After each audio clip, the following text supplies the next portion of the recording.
I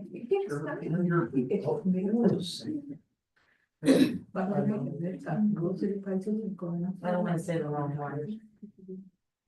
You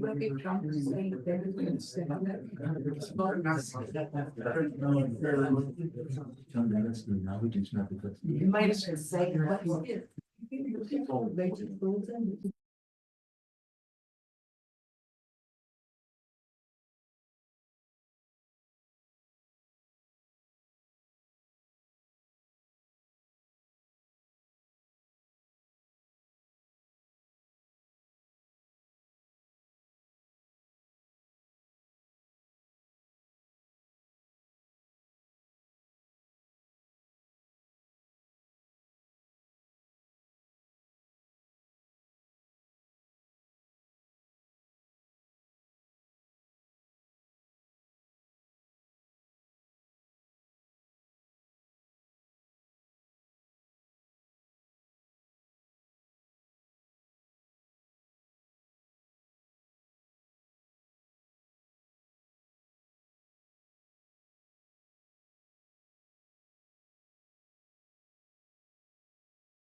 Venerable, good morning. Can you hear us? We cannot hear you. Yes, Bhante, I can hear you. Okay. Afternoon to you. Good afternoon. Yes. Bhante Kamalasiri, can you allow me to share the screen? Yeah, he wants to share the screen. Show everybody. He wants to say everybody. I think. No, I think he want to share some document, sutra. The screen. Generally, you jump up and you gotta get here. It's not all.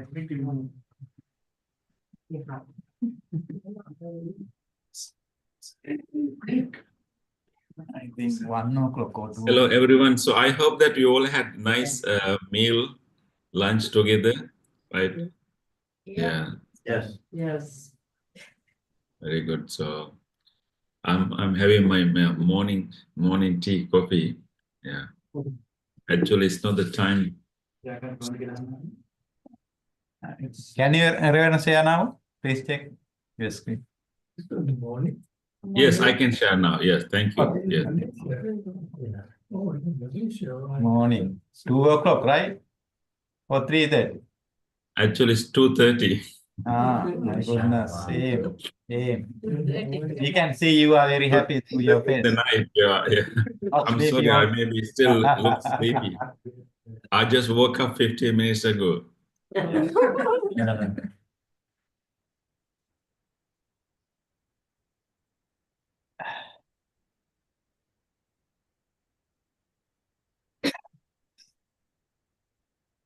Okay, Bhante, can we start then? Yeah. Yes, Bhante, you can start. I didn't ask whether they had a good lunch. I didn't talk to them about their lunch. You can ask Bhante. He already has. Yes, Venerable, yes, please go on. Okay. Teruvan Saranai. Teruvan Saranai. And dear Venerable Sirs and dear friends in the Dhamma. And first of all, please accept my greetings for a very happy hard day, Valentine's Day, although it is over. I wish all of you to feel the love and care that you have that the many people around you are sending towards you. Sometimes we take things for granted, and sometimes we don't recognize that there are so many people around us who are always caring for us and who have such a great concern and love. So I wish that may you feel the love around you. May you feel the care and concern around you, and may you experience it, may you feel it. So that's my wish for you. So with that, today we will have some discussion on the important topic related to today. It's going on how to enrich our relationships. We all are in different types of relationships with others, within our families, within our among our friends, among our colleagues, and also with our teachers.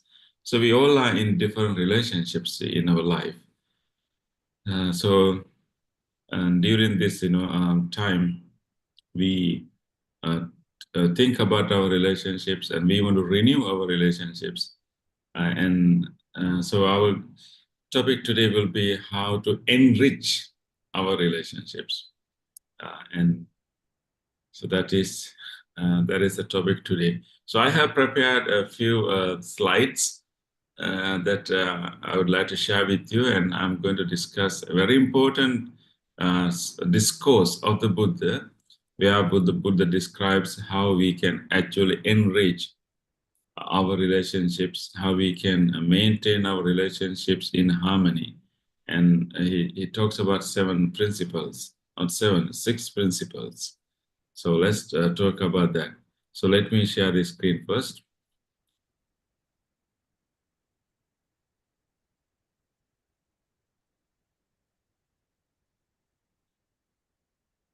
So how to enrich our relationships. That's our topic today.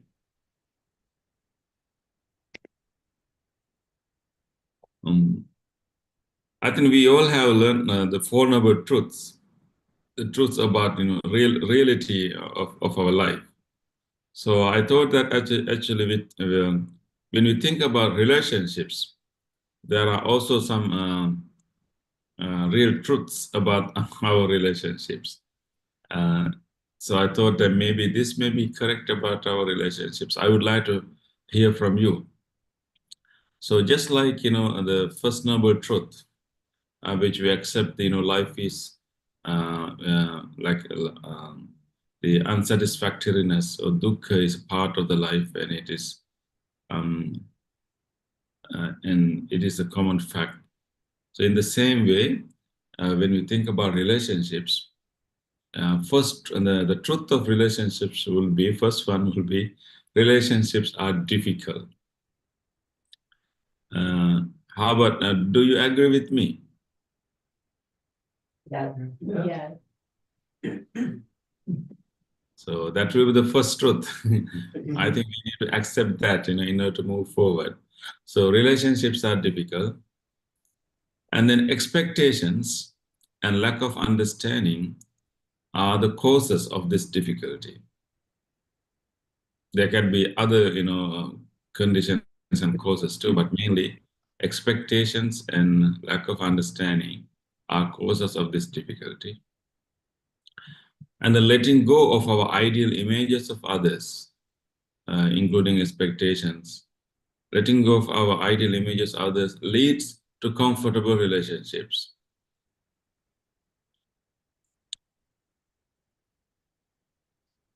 Because we all have certain images of others, certain set of expectations from others. So if we can let go of that ideal image that we construct on others, if we can loosen what we expect from others to be, and that can lead to have comfortable relationships. Of course, we can grow in our relationships, but that can lead to comfortable relationships. And then the path to achieve such a comfortable relationship would be supporting oneself and others to grow beyond their imperfections, supporting each other, supporting oneself and also others to grow beyond one's own and their imperfections is the path to comfortable relationships. Any thoughts or questions about these 4 truths about relationships?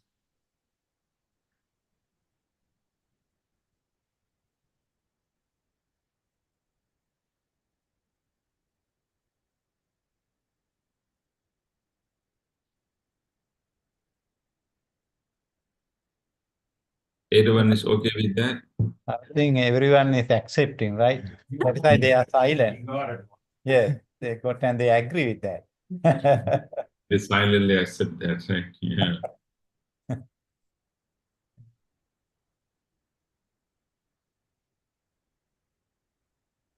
So let me move. So based on these 4 noble truths, actually 4 truths of relationships, we can think about how we can enrich our relationships. So in a way, actually, we need to understand actually the relationships are actually in a way like relationships are hard, but at the same time, it's also work in progress. Relationships are actually creative works that require accommodating discomforts and adjusting our expectations and limiting our reliance on of others. And the key part of that is actually to understand that I am a work in progress, and so are others. We all have imperfections and weaknesses, so and others are also the same. So understanding that I'm not perfect, I'm still growing, and so are others. So let's work together. So having a comfortable, meaningful, or maybe healthy relationships requires the willingness to accommodate others' imperfections and willingness to adjust our expectations from others. And also to a large extent, try not to lean or rely too much on others, but limiting our reliance on others and developing more self-reliance can lead to have more comfortable relationships.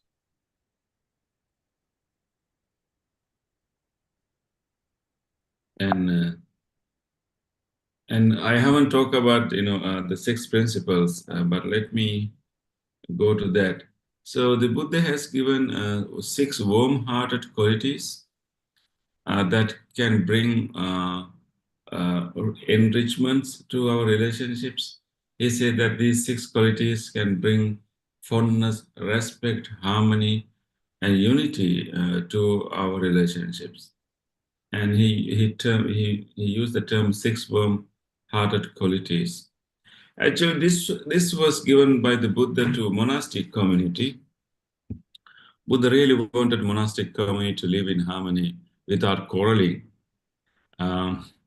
Because and you need to understand that monastic community are the people, it's a collection of people who are coming from different backgrounds and different upbringings, and they come and practice a spiritual path. So they had to live together. They had to live in the same space, and they had to share the same resources. So they had to rely on the same community. So it is not that easy, for different groups of people coming from different backgrounds to come and live together. So there are a lot of guidance and instruction by the Buddha how a monastic community should live in harmony. So these 6 warm-hearted qualities have been given by the Buddha, particularly for monastic communities, but I think we can apply them beyond monastic community to all of our lives. So these are the 6 warm-hearted qualities. that will make our relationship really enriching and full of fondness, respect, harmony, and unity.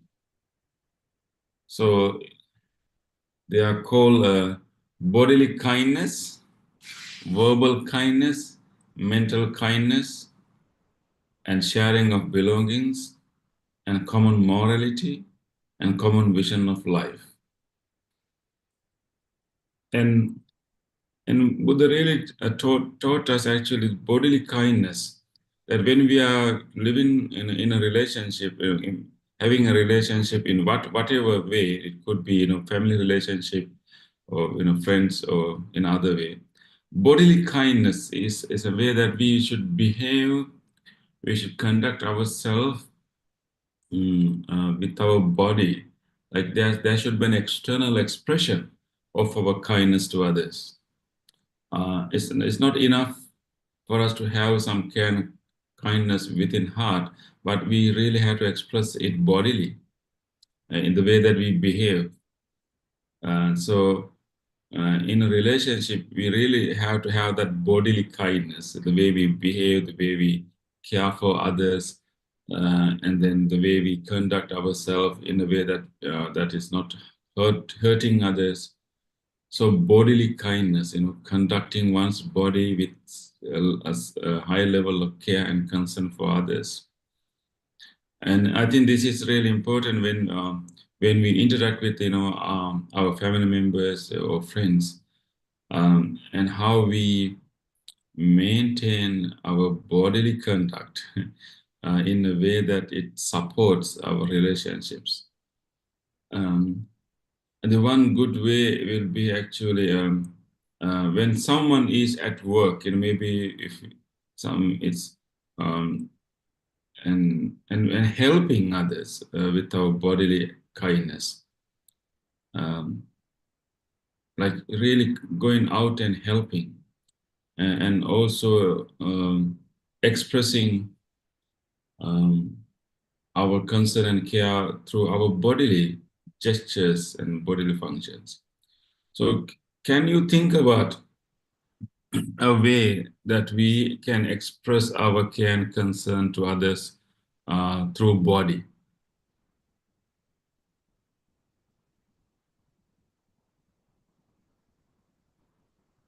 I'm smiling. I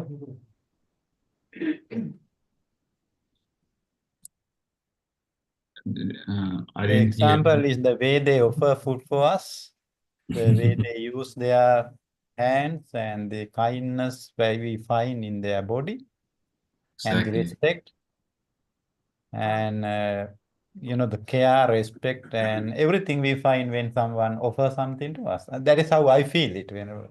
Exactly. Others, But I think they have more complicated experience, right? When you travel at your house, right? Yeah. Yeah. Being harmless and, respecting your body and other people and not being, aggressive. Jyoti, right? Virya. Virya says, yes, please take. He says more about being harmless by the bodily behavior, right? yes. Yeah. Not disturbing others.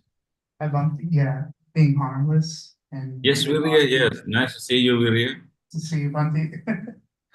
We all miss you here.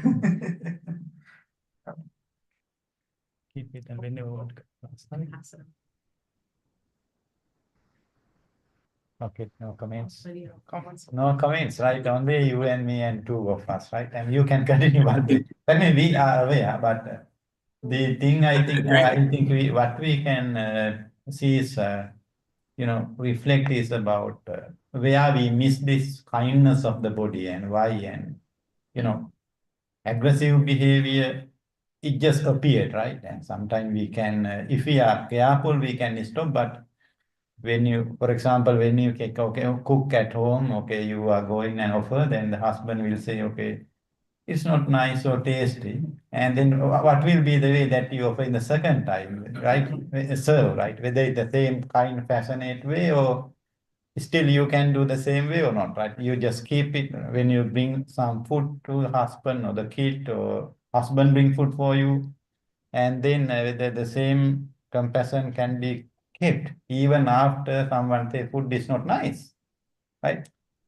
That's my basic, idea, Venerable. What do you think about that? Is what? Thank you, Bhante, for giving that example of like offering food. Yeah. So and so we take such a care how we really offer something to like a teacher, like a monk, and expressing that kindness, concern through that bodily bodily expression. So it's like following like being courteous, like being courteous in our behavior. So if we apply that to our family context, Bhante, so we exchange things among our family members, right? We also pass things and give things to among our family members and friends. Sometimes we do it in a very impolite way, right? So maybe bring some politeness to our interactions and being courteous among our family members can be the lesson that we can learn from here. Because sometimes when we live together too long and we take things for granted and we don't make much effort, and we start to live impolitely towards each other, right? And we lose all the courtesies and all the respectful gestures to each other. So I think it's a very important reminder that we had to bring that politeness, that courteousness to our physical behavior. And it could be something that we can do among our colleagues too. Yeah, today I can say something happened today morning. And yesterday I was working in the library and I have put some, things on the table, and Jay came and cleaned it. And she was cleaning when I went to this library, and I saw I asked her what you are doing. She told, I am cleaning this table because some dust is there, some pieces and there, because I have been working throughout these few days in the library, and then I missed that. And That then means she was very careful, and then I tell, oh, sorry, but still she said, okay.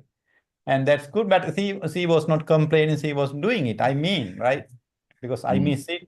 And as Bhante, you said the very difficult thing is how we can maintain this when we are living for a long time, right? Suddenly we can do that. We are very polite to strangers.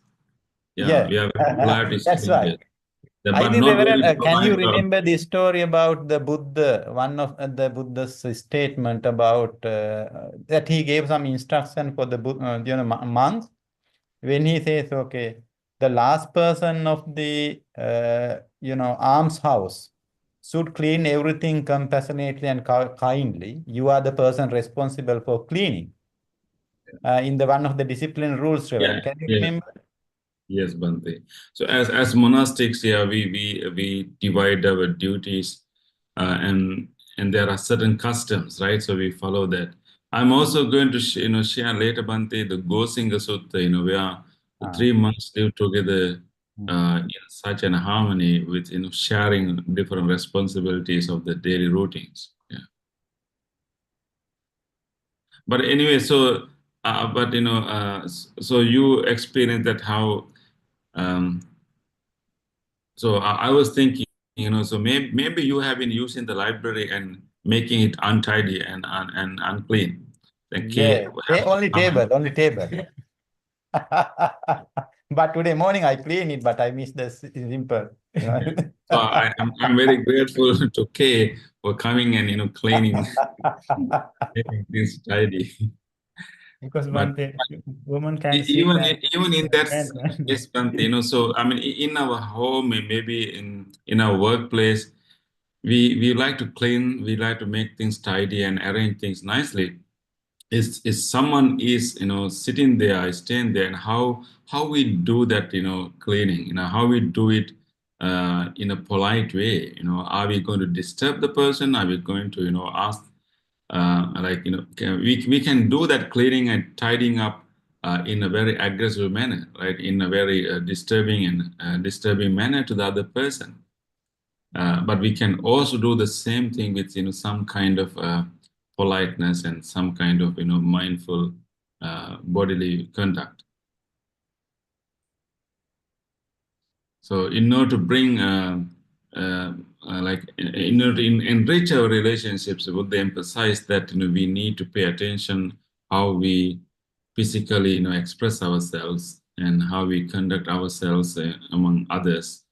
And that expressing bodily expression of kindness is seen as a key factor to enrich our relationships. And of course, related to that, Bhante, is the verbal kindness.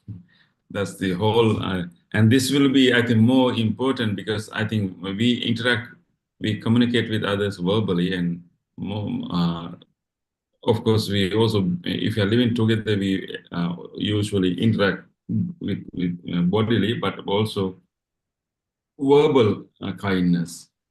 That we always talk and we communicate, and how we can make that verbal expression in a kind way. This is where I think most of our relationships are failing. Most of our difficulties, problems in a relationship comes through the way we speak, the way we speak to each other. So we really need to bring our attention, how we express our concerns and how we express our emotions. And one thing is actually sometimes when we come to verbal behavior, we are very good in pointing out, others' faults and mistakes, and we are very good at, complaining, which we have to really, point out mistakes of others. But sometimes when we see a good behavior of others, we don't appreciate it that much. So therefore, I think we need to be mindful that, just like, we talk about, other people's mistakes, can we also make an effort to appreciate whenever they do well, and because sometimes when people are doing okay, doing well, we keep silent, and if some mistakes happens, we'll be very verbal, right? So we are very lazy to appreciate others. So I think we should bring our attention to that and appreciate others whenever they are doing okay, doing well, whenever they did a good deed or whenever they do something really well. And as Bhante mentioned, if someone really cook well, appreciate it. If someone really cut the grass really well and appreciate it. Right? If someone plow the snow really well, just appreciate it and verbally say it. I mean, you will complain if they don't plow the snow, but if they plow the snow, you will not thank, you will just keep silent. That's how we live our life, right? So we need to remember to verbally express our appreciation quite often.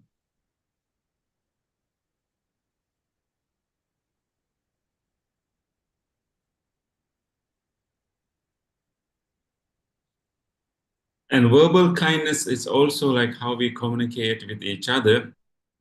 And sometimes verbal kindness is expressed through our, particularly I'm thinking about, people who are living together, as a family. And sometimes we try to pay attention to others' need and then try to, fulfill those needs accordingly. And sometimes we verbally request. Sometimes, we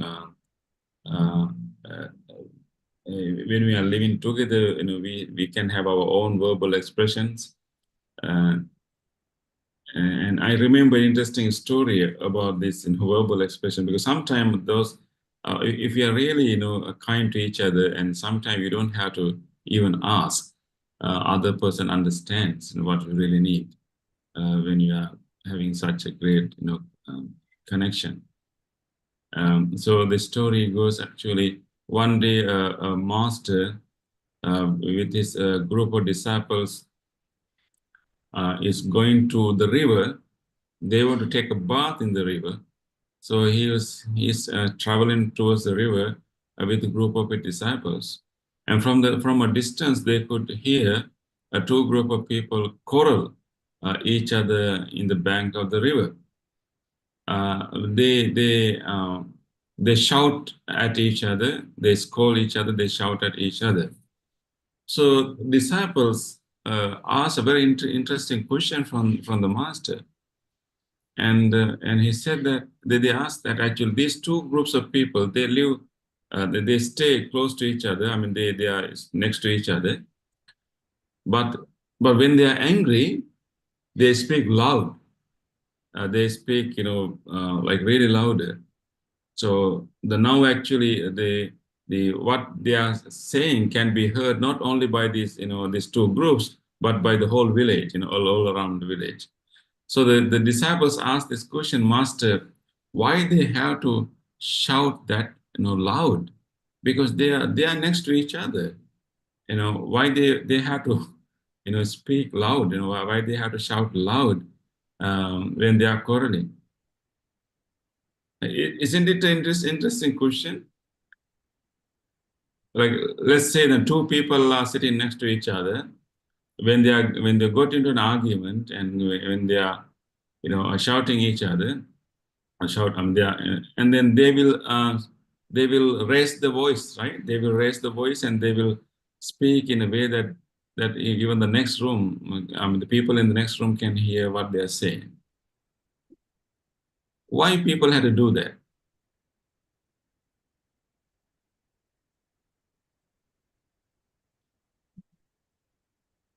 Don't feel heard. They yell, you don't feel like somebody can hear you. They yell. Control each other. They lost control, yeah. They control.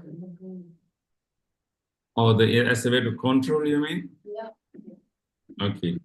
So maybe by raising the voice, they show that they are powerful and they try to intimidate the other person.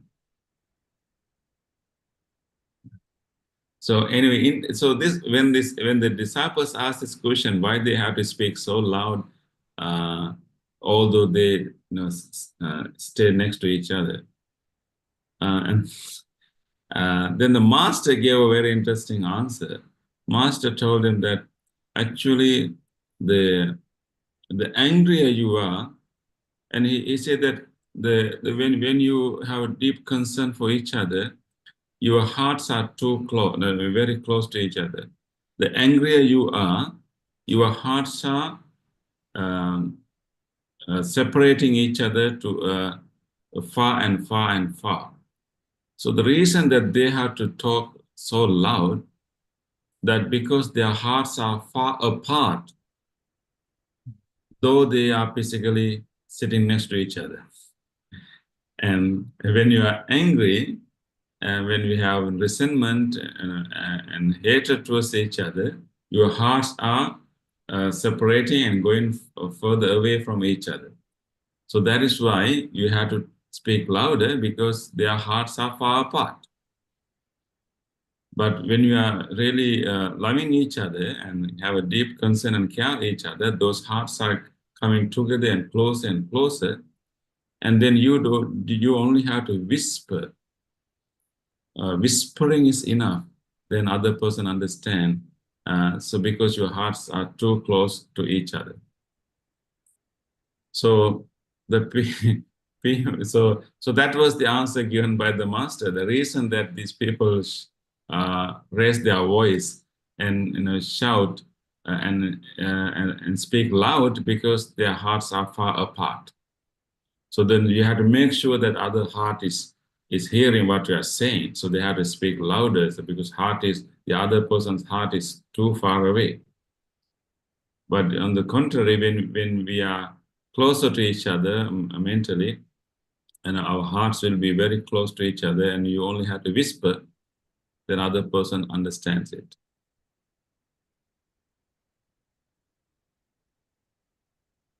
And in your relationships, do Do you yell, shout, or is whisper?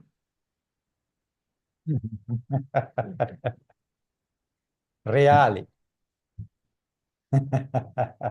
We have to learn. Yeah, I think the challenge will be like, how we can increase the moments of whispering and reduce the moments of yelling and shouting.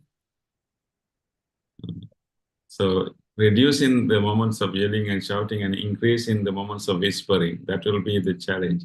And that will be the practice that we have to do.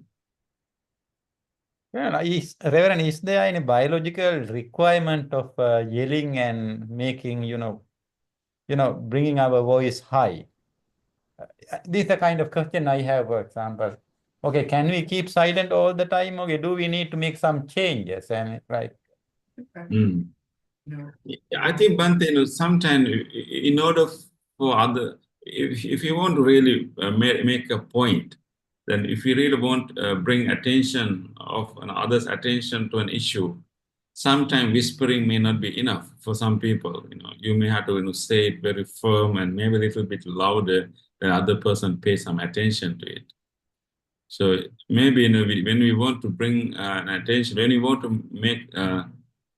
make something serious, I think maybe we have to change the tone of the voice. You could argue it's like an evolutionary. Yes, I was going to say, Like, yes. Yeah, please, can you? Come a little bit forward. I didn't get your point, sorry. Yeah.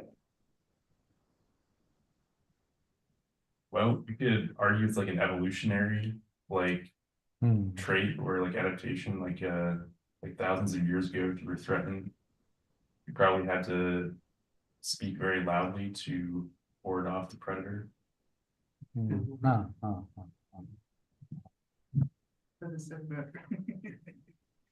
So we use our verbal expression as a weapon, right? As a defensive, as a defense. Because I think we have made different ways of communication. For example, some people use, different, some people talk to trees instead of human being. That the idea is that they want to express themselves in a different way. When we express, communicate with human being, each other we fight, but tree never react in that way. Therefore, some people have selected some inanimate things when I want to express my anger or something, right? And therefore, the idea is, I think, Reverend, can we keep this kindness all the time? If we lose the kindness, and how we can overcome it, and what kind of mental properties or the practices important. If not the losing the point, I think, yes, we right all the time. I think most of the time, we have differences in our life, different choices, and without much intention, just what comes out. And if we both lose the track, okay, it becomes more horrible, right? And therefore, at least one have to be careful, kind in that sense. That is what I think, Venerable. I think both has to be kind, but maybe not at the same time. Yeah, both has to be kind from time to time. I mean, of course, if the both can be kind at the same time, that would be the perfect. But we are all, growing, and sometimes when the other person is not kind, and we make sure that we are kind. So when we are unkind, if the other person try to be kind, and then still we can maintain the relationship. But when it comes to verbal kindness, there's a very interesting research done by social psychologists.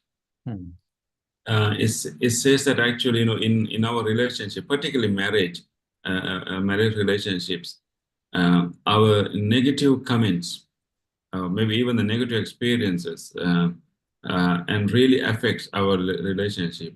And they come up with the ratio that if a marriage to be, if the marriage relationships to be strong and continue, there should be a ratio of good comments and bad comments, good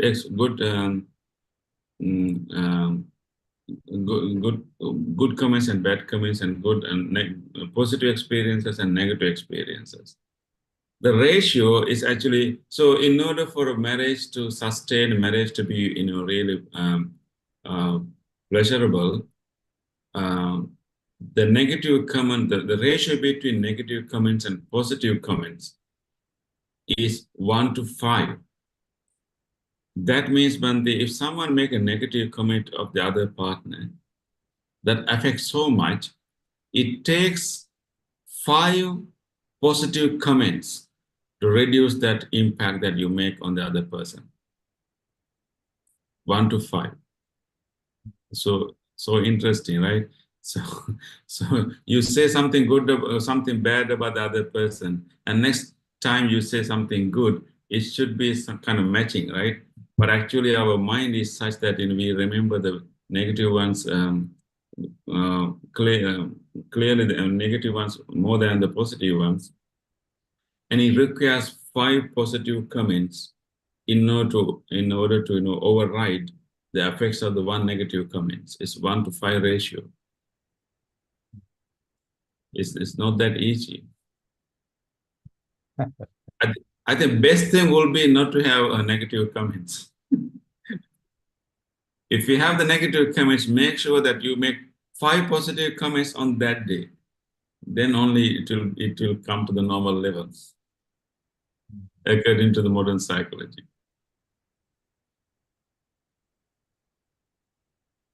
If they have experience, we don't have much. We have so many places where we have missed it, right? Sometimes we cannot correct them throughout our life where we have missed some word, right? And we did not intend to say that wrong, but still we have said things that we thought it's okay to say that way, right? Yes. But then things go wrong. The intention for the comment. Yeah, comment. If the intention is good and you make a negative comment, That is the most tricky one. the intention That is is important important. for the comment. But, Yeah, I think talking about the intention, that is the third one actually, mental kindness. Of course, the mental kindness is something that we do it silently. So, of course, really important to be, bodily courteous and polite, and then also verbally, become verbally, polite as much as we can, and try to express our feelings, but in a mindful way. But actually, the key kindness is actually mental kindness. And though maintaining that good wish, the kindness mentally, is the basis for all other kindness. So therefore, sometimes even though we don't express that much, but I think mentally having a kindness mentally is so important. And even like having a good wish for the other person. And Buddha had said that actually this kindness has to be practiced both private and public. That means when we are with the person, when we are not with the person. So even the verbal kindness, bodily kindness, and mental kindness has to be practiced towards the other person when we are with that person, when we are also not with that person, in private and public too.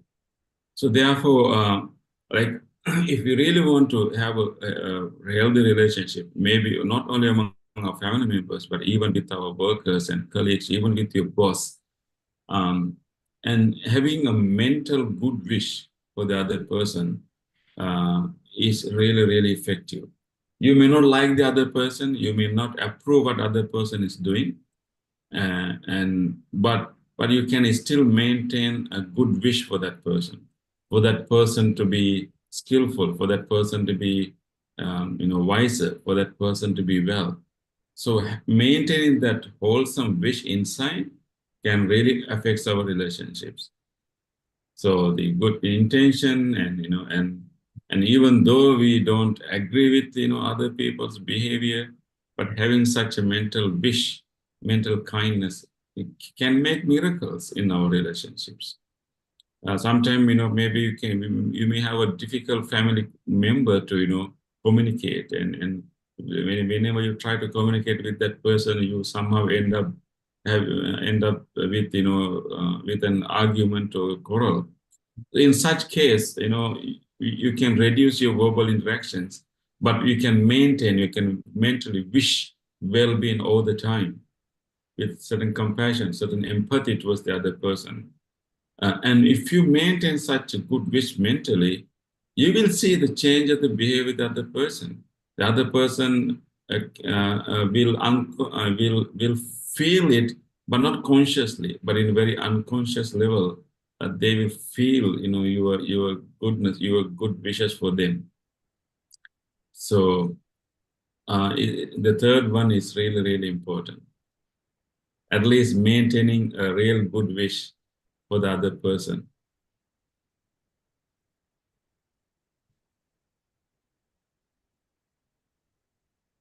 Okay, let me move to the other principles quickly. The fourth one is given by the Buddha. It's called sharing of belongings. Particularly for monks, Buddha said that when monks receive any offering, any material gifts from the people, they should share it among everyone in the monastery. That will enhance their relationships. So in the same way, among our family, among maybe in the workplace, we should share the resources, and we have to be generous to each other, and we should be willing to share our belongings with others. So it's another way of expressing our kindness materially by sharing our belongings. And it is a very practical thing, actually. If you don't share, if you are not generous towards the other person, it's very difficult for us to have a good relationship. And the next one is called common morality. And in order for a stronger relationship, we have to establish ourselves in moral behavior or morality. If the both parties of all the community follow a common moral quality, moral standards, and that community will have such a good relationship, that family will have good relationship. And particularly with regard to monks, Buddha said that all the monks should follow the same level of morality. So then it's easier for them to live as a community. I think this can be applied to our family, even to couples, and even to like colleagues. That when you have some similar set of values and similar set of moral principles that you will adhere, and such people live in harmony. So maybe that may be something we need to work to get an agreement from the other people, how we can come to a common moral behavior, that we all follow certain precepts together. We have certain common set of values. We may not start with common morality. We may have different values. We may have different way of living, but gradually in our relationship, we should come together to follow a common moral standards. So that way we can really enrich our relationships. The last one is called common vision of life. With regard to monks, Buddha said that if all the members of the monastic community have a common vision of overcoming their defilements, and then a common vision of a spiritual growth, common vision of growing oneself towards enlightenment, and then such a monastic community will live in harmony, live in peace. So having a common vision. So in family life, even in a workplace, if we have a common vision, maybe related to that family, related to that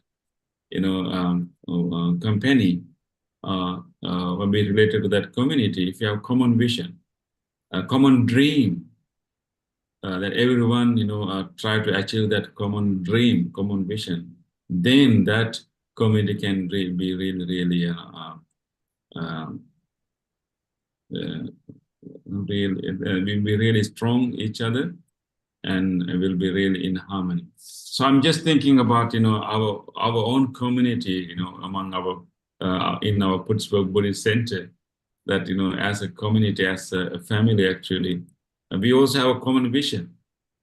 And we have a common vision of you know, helping as many people we can to live a compassionate life, you know, and we have a common vision of growing our spirituality and helping each other to grow spiritually, and to, you know, to support the community to learn more about the human mind, and live in peace and live in compassion.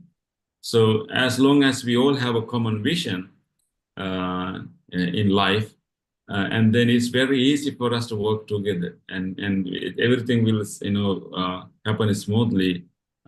We will not have much conflicts if we have a common vision or common dream. I think we all share a common vision and common dream, as, you know, as our Pittsburgh Buddhist Center family and as our community. So therefore we can work together, we can, you know, work in harmony.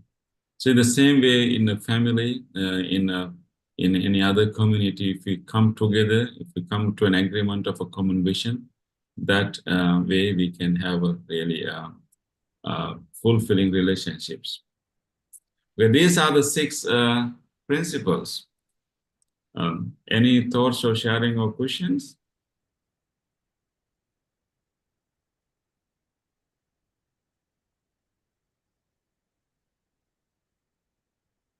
Bhante, what about this, the 5th one, this common morality?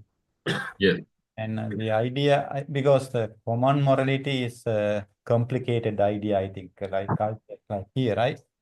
And that is why new concepts like dual belongings, tribal belongings, four belongings, kind of argument have come, saying, okay, whether we can live peacefully having different moralities together, right? Whether I can be a part of other one's, you know, another person's morality for some extent. And I think that is also important, because making common morality is not always common, but we can find a golden, right, a kind of principle or some within some limits. I think it will be possible, Venerable, right? That is Yes, the one but it idea doesn't here, mean, right? Is here. yeah, you're exactly right, Bhante. It doesn't mean the same morality, but, you know, having some common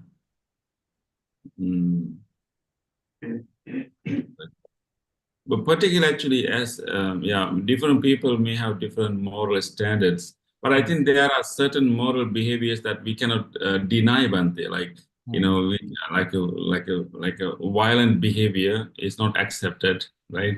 And cheating behavior is not accepted, and so there's some common ground of morality in order to live as a society, as a community, as a family. We have to adhere to certain common moral standards, and so otherwise, you know, for example, in the family, if you are cheating, and you cannot have a, you know, good relationship, right? And if you are that violent in a relationship, you cannot have a good relationship.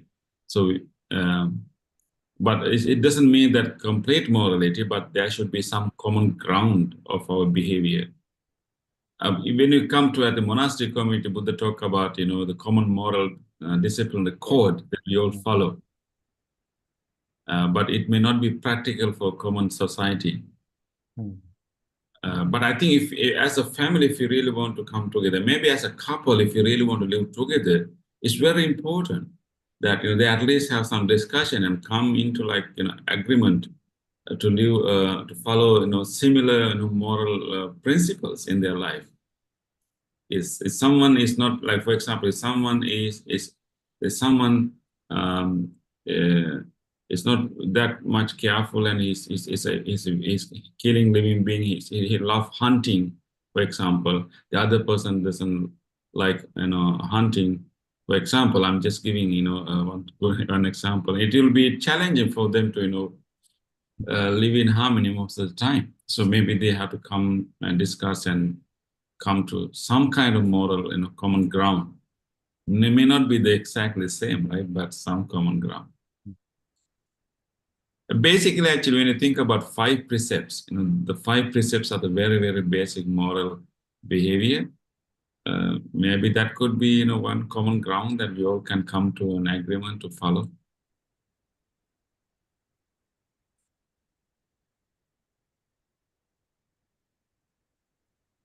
And so this is actually the direct translation of the discourse.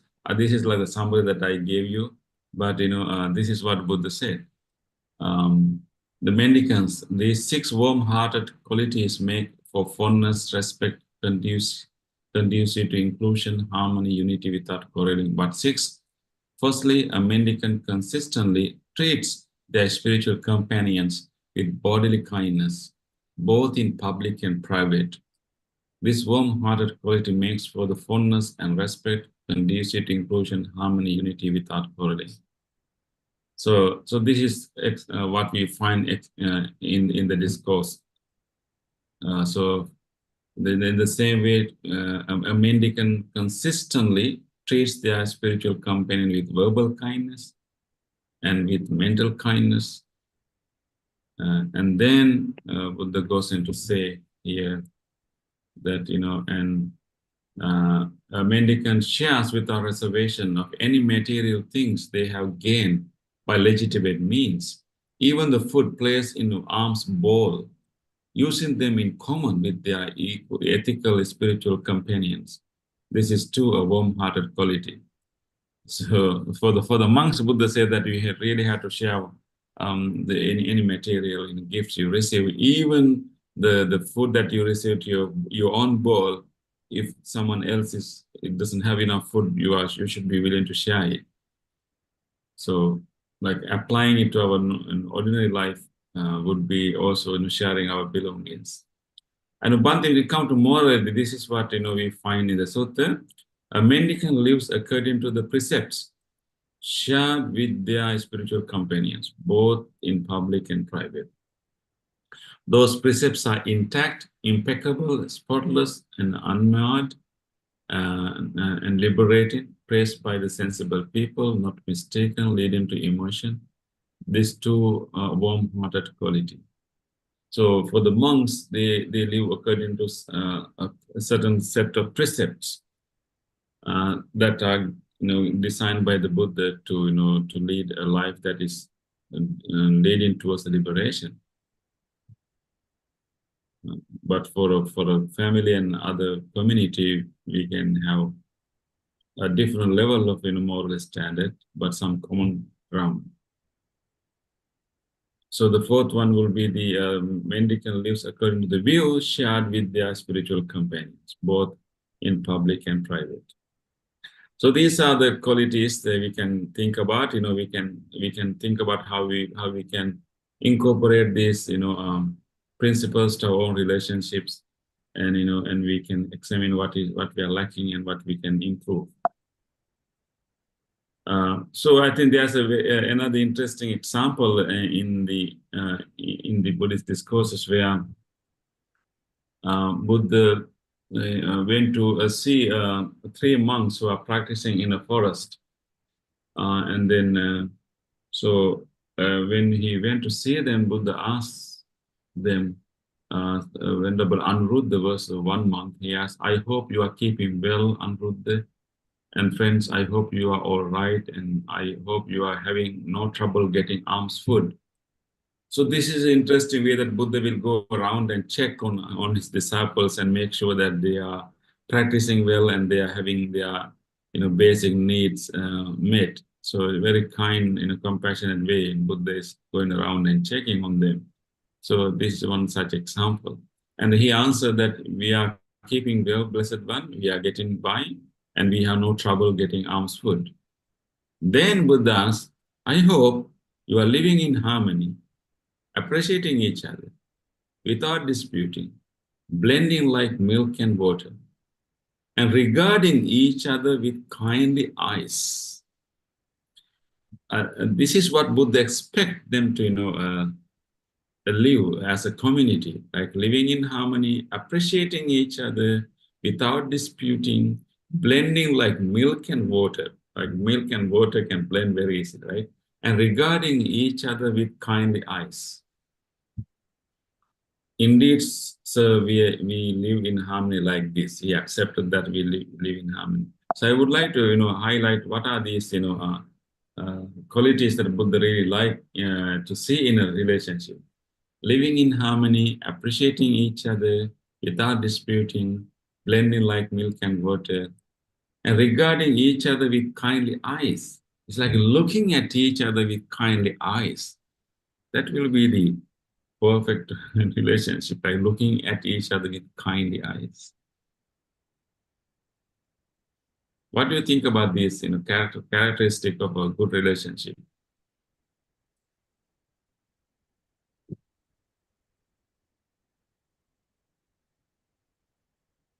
Seems everyone want it, but how we can maintain that? That's the issue, right?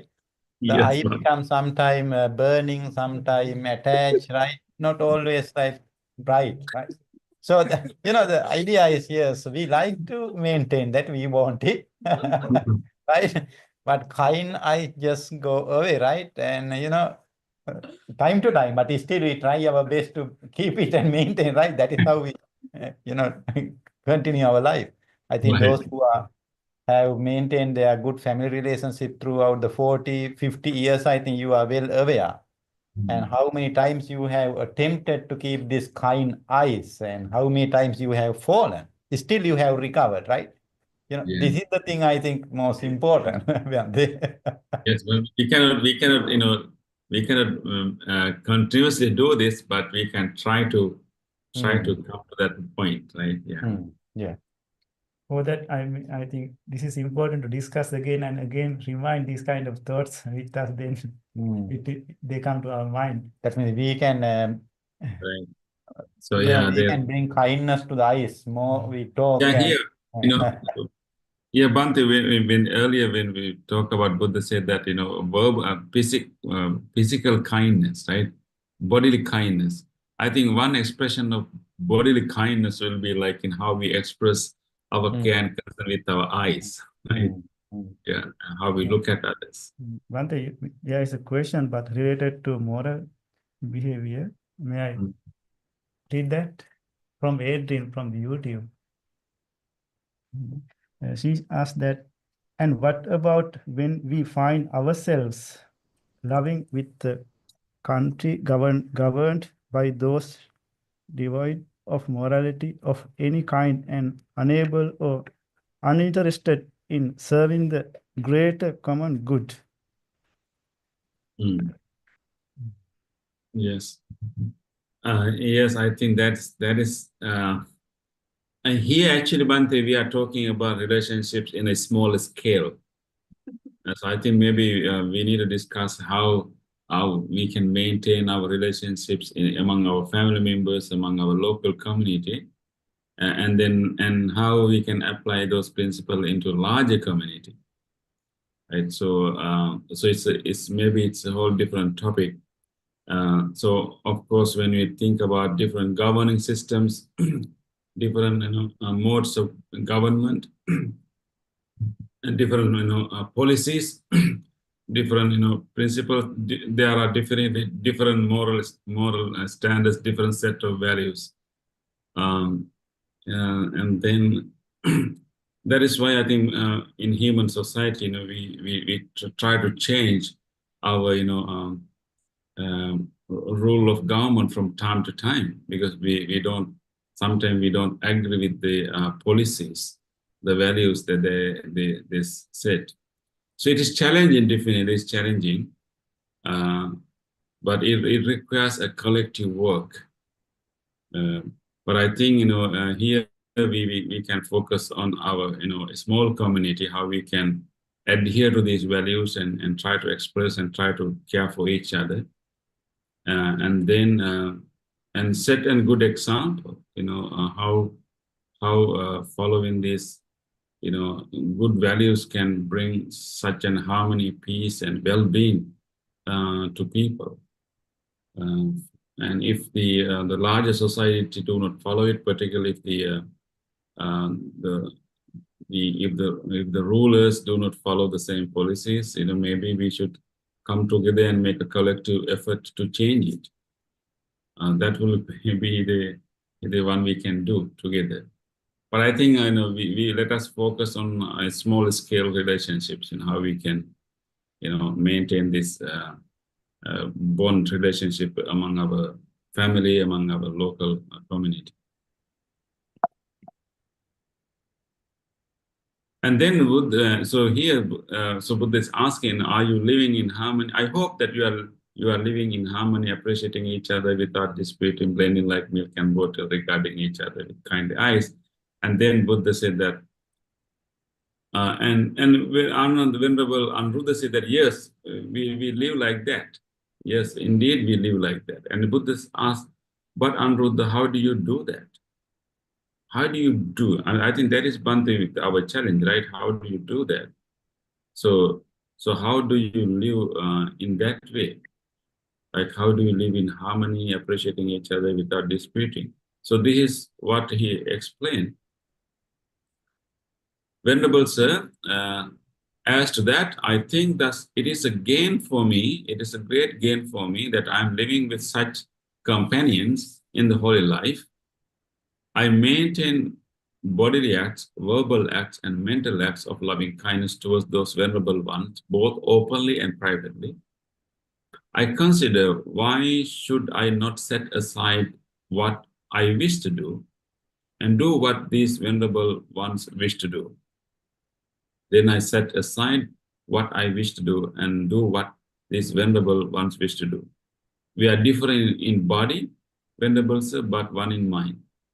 And Venerable Nandiya and Venerable Kimbila each spoke likewise. So here, I think it comes to 6 principles we discussed before. This is in a different discourse, but we can say the same principles are repeated here. That the Venerable Anuruddha say that how we live in harmony is actually we maintain bodily, verbal, and mental, acts with kindness. And here he's also say that they also try to set and try to put others' priorities first. Try to consider what other people may need or wish, and not always try to highlight to one's own wish, but try to fulfill the needs of others first. So that way they actually help each other and live in harmony. Not always putting oneself first, not always putting one's own wishes and needs first, but also allowing, accommodating others' wish, and try to be considerate and to the needs of others and try to fulfill that, and then so that is the way they live in harmony.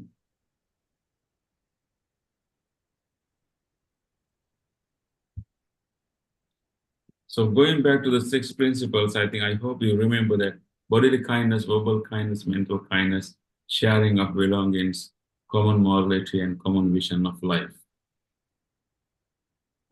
So let's remember those 6 principles. Like we call this an important term used by the Buddha, 6 warm-hearted qualities.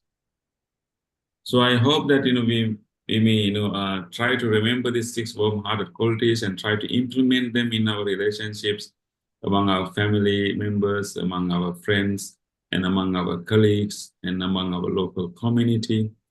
And we will not be successful all the time, but as long as we keep trying, and we can actually make our relationships a source of happiness, source of growth, and our life will be meaningful and happy.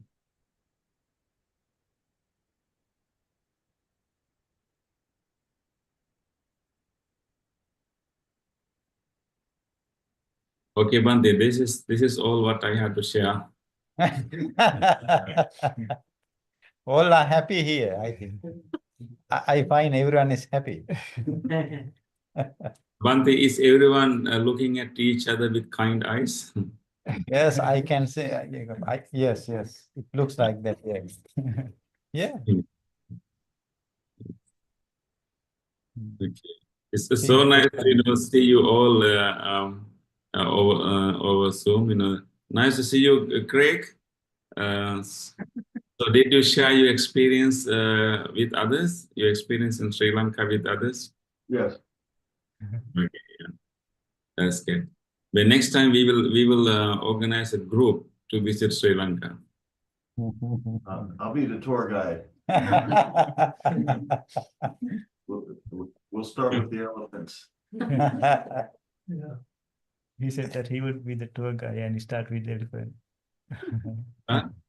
He would be the tour guy at that time. He said that. Great. And I think he will teach you how to eat with fingers. Yeah.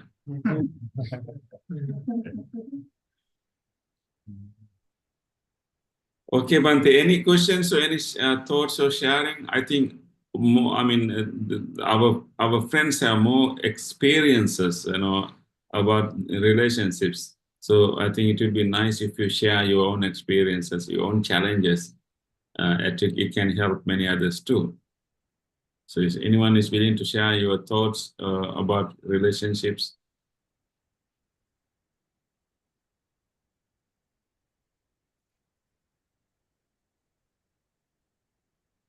It appears to be everyone is happy about most of the thing at the moment, right? Anyone? Yeah. Any good thoughts to say? Yes, yes,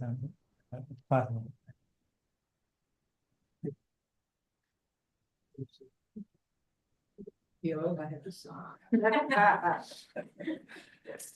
Well, we married for 51 years, Hmm. so of course you have your sundowns, you have your arguments, but main thing is to not to go to bed in anger. Hmm. If you have to have an argument or any dispute, settle it during the day, and then get back to your normal loving relationship. Hmm.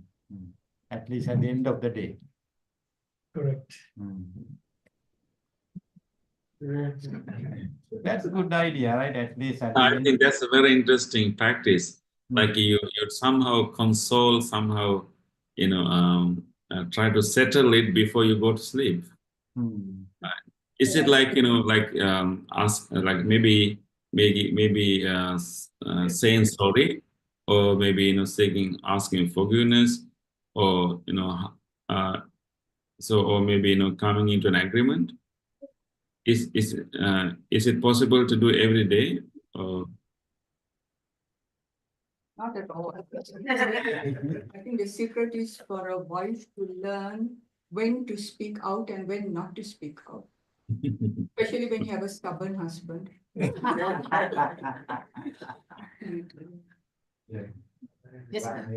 You want to just, I'm good. I agree. That's You're really good advice. Yes, someone has to do education, right? Yes, yes. Yeah. Yeah. Okay, sit down here. Okay. Hello, Bante. Yes, Good to yes. see you. So this is in terms of work relationship. One thing I found helpful at work when you have arguments or disagreement is coming with an attitude, how can I help? How can I help resolve? Or how can we work together to resolve it? So I think that has helped me in terms of finding a resolution to disagreement at workplace. Yes, I think, Right, the yeah, I common, think, common ground, right? Yeah. and how can I be helpful here, and not think about how can I win this argument. Yes, yes, yeah, right. Yeah. Thank you, Ritesh, for sharing that.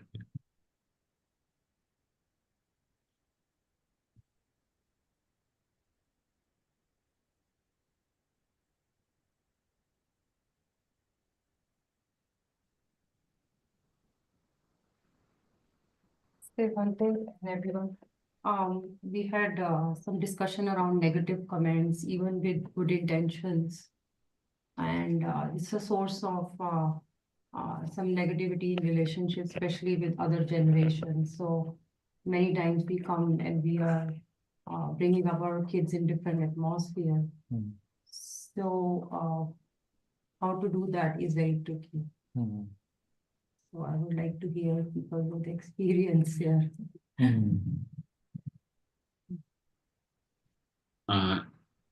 So can you repeat the question again? Like how we can maintain this relationship with the next When generation? when it comes to different generations, and when one generation become more complicated, right? And how to make this, more peaceful and unconflicting or less conflict, right? Is that the idea? Yes, and the intention may be good, but sometimes the comment look negative. Intention is good, but the way we express appears to be negative or negative, right? Sometimes other perceives as negative, right? Whenever the one idea, I think I can share just one thought to clear the idea. Now, I was listening to program today morning. It was about the one issue that have with the generation called Gen Z, right? Gen Z, right? And we know that they are somewhat different from the earlier generation. The way they think, the way they express, the goals, everything. And then that documentary was about the companies are not hiring them, even though hire them, they are not happy to keep them. That means even that generation people are not happy to be there. And it is the work experience. They both are in trouble. The employee and employers. In this case, I think parents and the kids, right? And then the two different world appears, but complicated more. That's the question, right? Yeah. Yes. Yeah, definitely. Yeah, maybe so then we have a learning curve then as parents and as teachers. I think how we can. So maybe we have to take some time to like really think about how we can really teach them something. What is the way that we can convince them? Because they may have different way of processing information, different way of seeing things. So definitely we will have then we as parents, maybe as teachers, as elders, we need to take a time to learn and maybe do some experiments. What is the best way that we can teach them something, right? So I think we have to be a little bit more creative and skillful in that regard. So I think we have to learn first, definitely. Yeah. Yeah, I think one way, like maybe I think as teachers, as parents, we have a big trouble of expressing our concern, because the moment we express our concern, our love for others, but we express in a way that other person feel not the concern, not the love, but other person feel the frustration and anger in us. Because whenever we see our children or our students are doing things that are not appropriate, and it creates a fluctuation in our mind. We get agitated, and then right there we want to say that what they are doing is not good. We want to say it out of deep concern for them, but we are saying it with the agitated mind. Therefore, we don't really express our concern, but we express our frustration. So therefore, our children or students only see our frustration and our anger, our displeasure. They don't see our concern and our care, which is underneath that frustration. So then, as parents and as teachers, we have to learn, we have to be skillful to express our concern and love, and not the agitation, not the frustration, not the anger. We need to do some inner work to do that. So maybe we have to take time until we settle down to speak to them. And then we have to find different ways, and we have to be mindful what words we use and what the tone of the voice that we use to tell them. So I think there's a lot of, we have to be, we should learn, we should have to be more skillful to communicate and teach them. never ending process of learning, Reverend, right?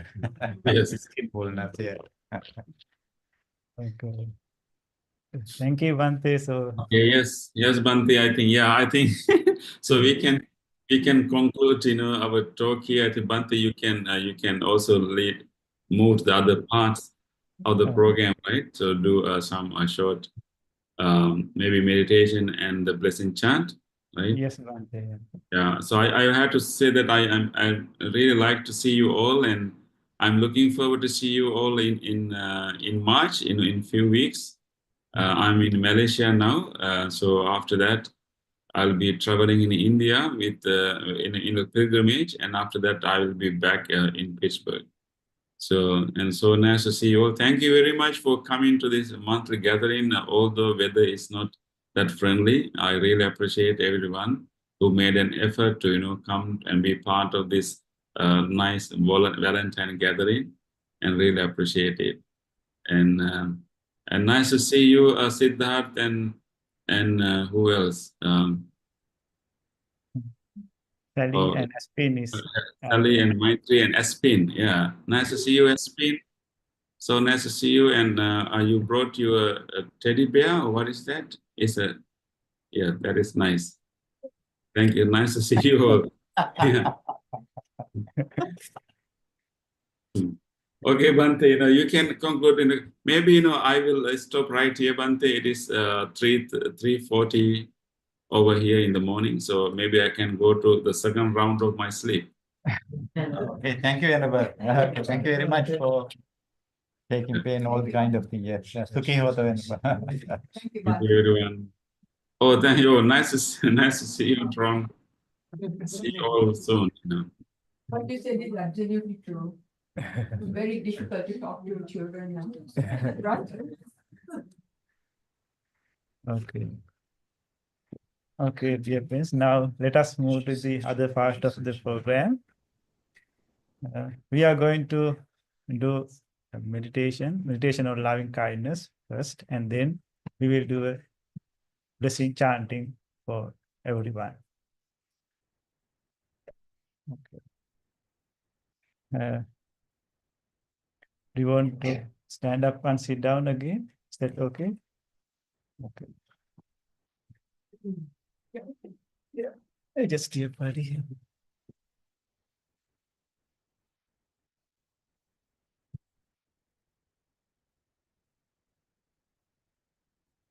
Slowly sit down and adjust your body.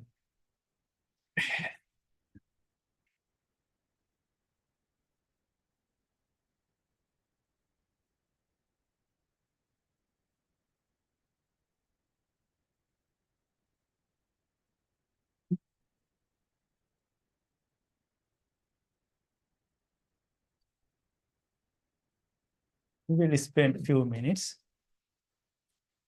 It is better to keep your upper body upright. Keep your chin somewhat parallel to the earth. Keep your upward right palm on the top of your upward left palm. Thumbs are touching each other. Your eyes are gently closed. You are trying to keep your body in motionless posture. This is your meditative posture. With this posture, listen to the sound of the bell and to the chanting. The sound of the bell and chanting will help you to gather your attention into this present moment. Keep listening and try to be with the sound, nowhere else.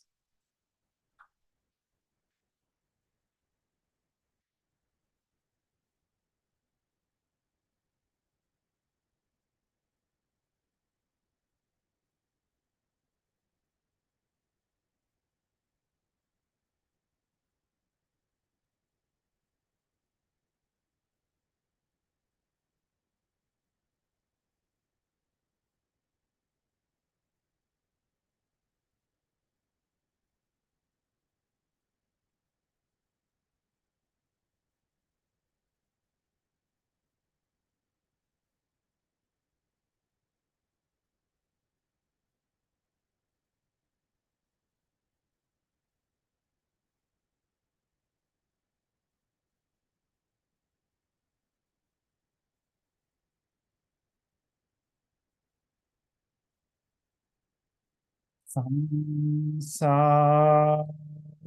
saro vinitani sang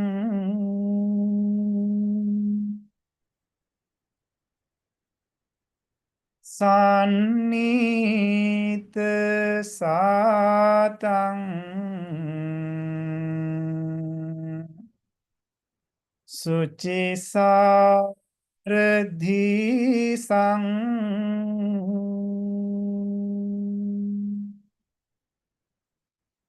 Sandhira kang son Tanu pelasang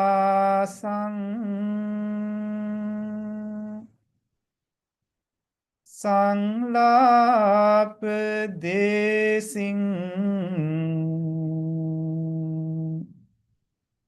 Paname bisa sang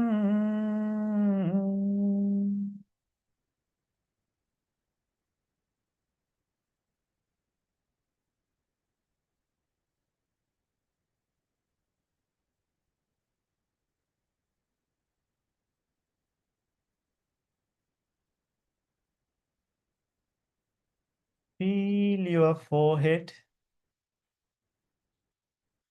facial muscles, your complete head, and relax your body. Feel your neck area, chest muscles, belly muscles, back muscles, and relax your body. Feel your hip area, thigh muscles, knees, lower legs, feet, soles of your feet, tips of your toes, and relax your body.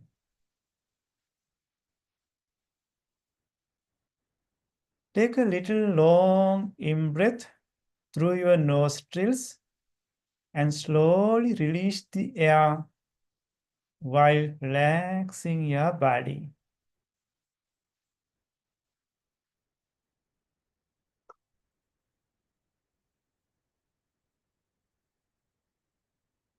Relax your body.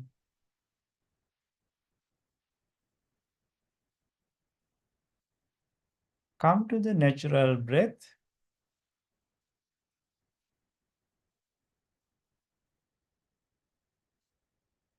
Now you have a relaxed body.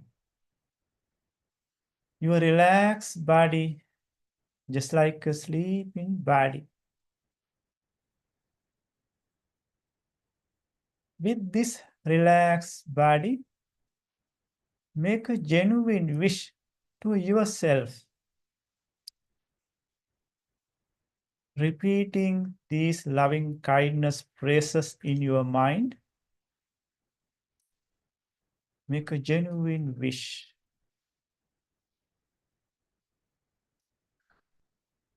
May I be well. May I be happy. May no harmful thoughts come to my mind.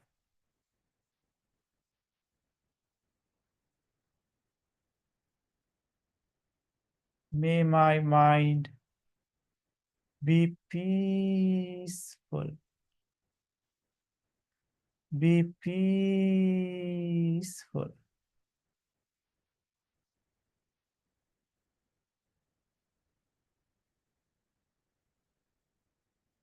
With this peaceful mind, let us expand the loving kindness thoughts that you generated yourself for other beings. All beings in this world like to have happy life. Everyone likes to have peaceful life. Thinking of all the human beings, including animals, let us expand the loving kindness thoughts towards them.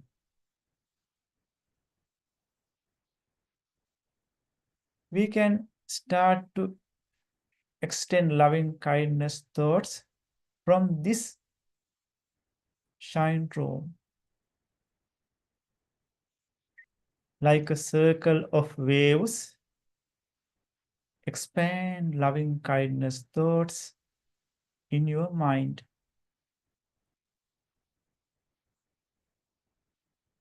Think about the spiritual friends who are meditating with you right now and make a genuine wish, mentally repeating these loving kindness phrases.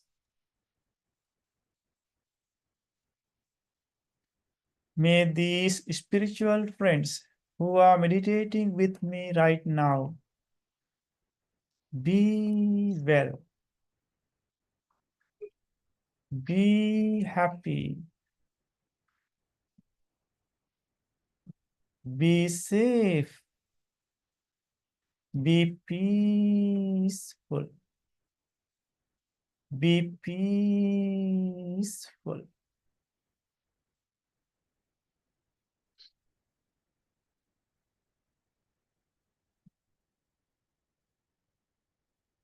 Expand your loving kindness thoughts beyond the circle of these spiritual friends to your beloved family members.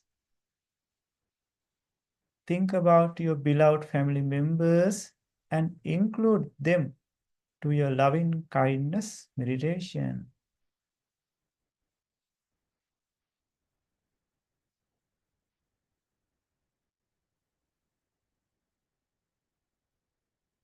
May my beloved family members be well, be happy, be safe, be peaceful, be peaceful.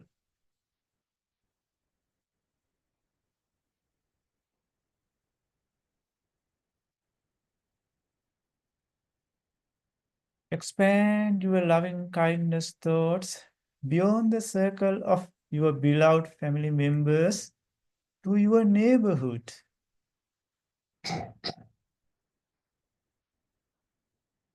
May my neighborhood be well, be happy, be safe, be peaceful, be peaceful.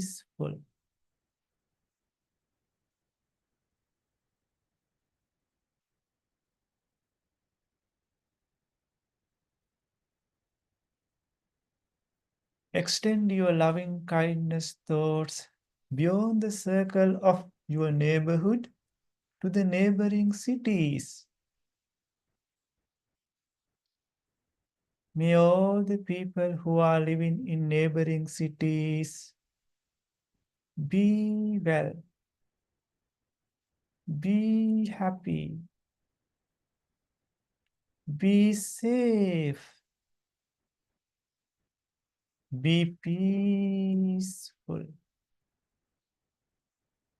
be peaceful.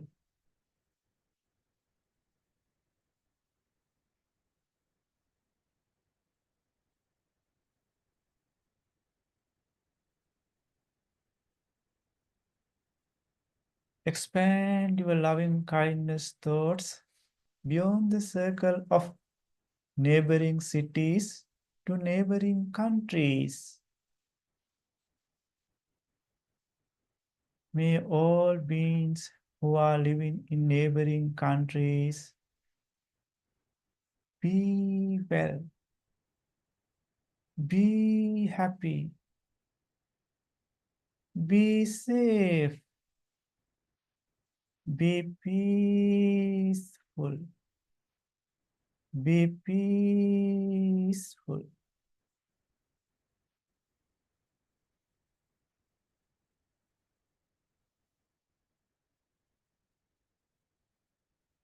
Expand your loving kindness thoughts to the whole universe. Your mind is powerful to expand loving kindness thoughts far away places. Without exception, embrace all the beings, including animals, visible and invisible, large and tiny, born and unborn, near and far. May all beings in the direction of your front, back, left, right, below, above, be well, be happy, be safe, be peaceful, be peaceful.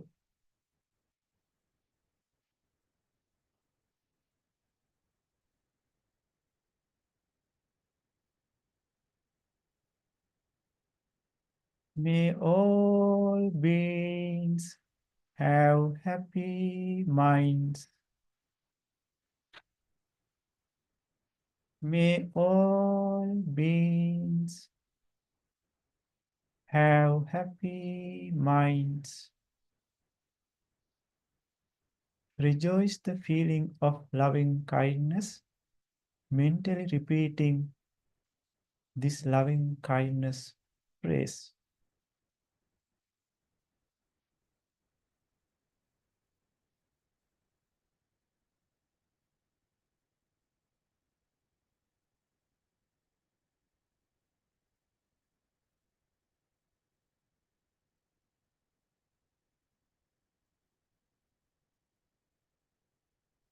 Rejoice the feeling of loving kindness in this meditative posture.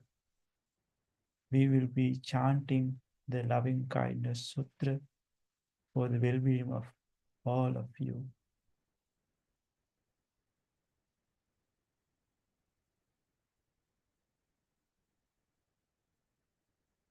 Namo tassa bhagavato arahato samma sambuddhassa.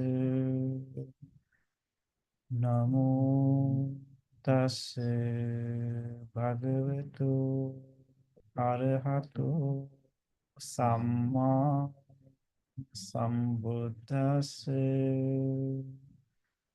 Namo tassa bhagavato arahato samma sambuddhassa.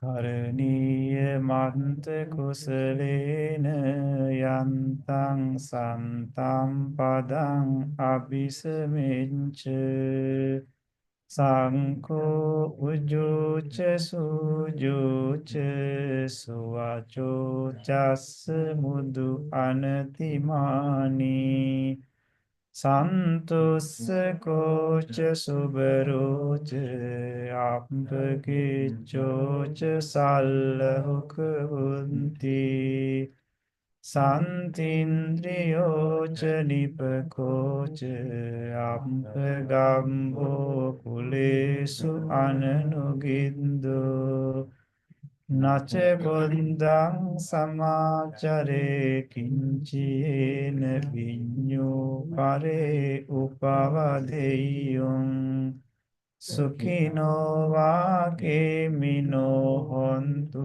සබ්බේ සන්තා භවන්තු සුඛිතන්තා නපරෝ පරං නිකුම්බේත නාති මඤ්ඤේත කන්ත චිනං කංචි ව්‍යාරෝසනා පටිග සංඥානාඤ්ඤ මඤ්ඤස්ස දුක්ඛ මිච්ඡේය මාතායතානියං පුත්තං ආයුසා ඒක පුත්ත මනුරංකේ ඒවම්පි සබ්බ භූතේසු මාන සම්භාවයේ අපරිමාණං මෙත්තං ච සම්බ ලෝකස්මින් මාන සම්භාවයේ අපරිමාණං උද්දං අදෝච තිරියංච අසම්බාධං අවේරං අසපන්තං තිට්ඨං චරං නිසින්නෝ වා සයානෝ වා යාව තස්ස විගත මිද්දෝ ඒතං සතින් අදිත්තේය බ්‍රහ්මමේතං විහාරං ඉදමාහෝ දිට්ඨිංච අනුපගම්ම සීලවා දස්සනේන සම්පන්නෝ කාමේසු විනේය ගේධං නහි ජාතු ගබ්බසෙයං පුනරේතිති ඒතේන සච්ච වජ්ජේන සොත්තිතේ හෝතු සම්පදා ඒතේන සච්ච වජ්ජේන සබ්බ රෝගෝ විනස්සතු තේන සච්ච වජ්ජේන හෝතු තේ ජය මංගලං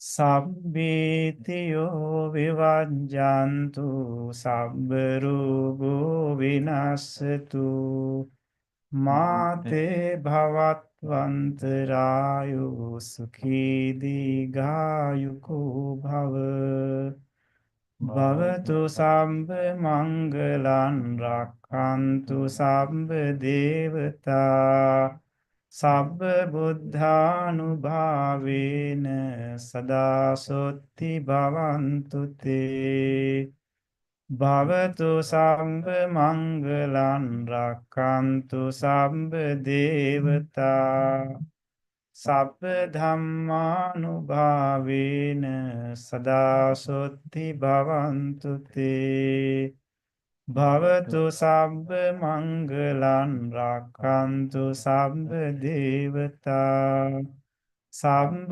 සංඝානුභාවේන සදා සොත්ති භවන්තු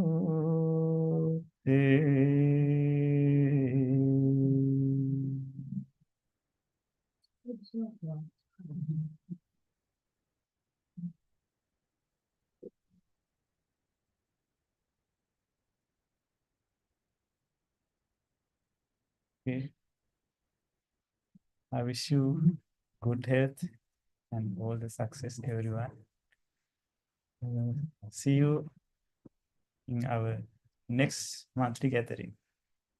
And also for kids, we have meditation program to 7 in the evening. Okay, thank you, everyone. Okay, those who wish to have blessing dates, you can come forward and have blessing dates. Okay.